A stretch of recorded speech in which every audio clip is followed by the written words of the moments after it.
आपका हर परिस्थिति में, यानी कि चाहे जैसी भी परिस्थिति हो, हर परिस्थिति में बेहतर पैदावार, और लास्ट में आ जाता है भूरा माहो झुलसा, और जो ब्लास्ट होता है उसके प्रति ये सहनशील है। यानी जो रोग आता है भूरा माहो झुलसा बुनका वगैरह नहीं, बीपीएच आ जाता है, वो भी आपको इस 39 वैरायटी में देखने को 90% नहीं मिलेगा। और दूसरा धान जो मैंने आपको बताया 28P68, आपका गिरेगा नहीं। धान की बात करें लगभग 36 दिन का वो धान है, और एक इससे भी ज्यादा पैदावार देने वाला आपका है 28P67। मोटे में धान है, 140 से 45 दिन का धान है, मगर उसको आप उपरारी जमीन में मत लगाना, नहीं तो आप पानी लगा के आ जाओगे, लास्ट में कहोगे भाई साहब अगर कहीं बारिश नहीं हुई, वो ऐसा धान बता दिया था, वो तो फुलाने में भी नहीं फूला, क्योंकि वो 5 महीने का धान है। भाई साहब पानी मिलेगा, क्योंकि धान और केला ये पानी के चले, मगर फिर भी हाइब्रिड कम लेता है, मगर जब समय ज्यादा लेगा तो पानी तो ज्यादा लेगा ही लेगा। तो हमारी तरफ से यही कुछ चीजें थी जो जानकारी आप लोगों को दी। 28P68, 27P39, और हर हाल बेमिसाल आपका 27P37 सदाबहार है।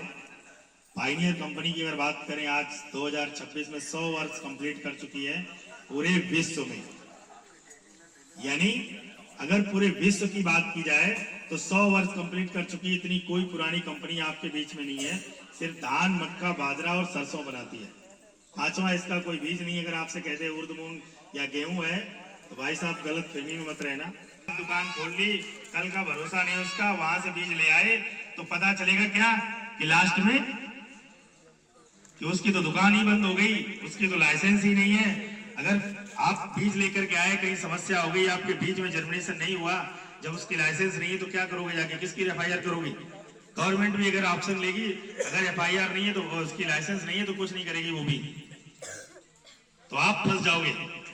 अगर पायनियर कंपनी का बीज आप ला रहे हैं तो आप 27P37, 27P39, 28P68 कोई भी वैरायटी लाते हैं, बीज लाने के बाद में आप 10 से 12 घंटे भिगोएं उसको।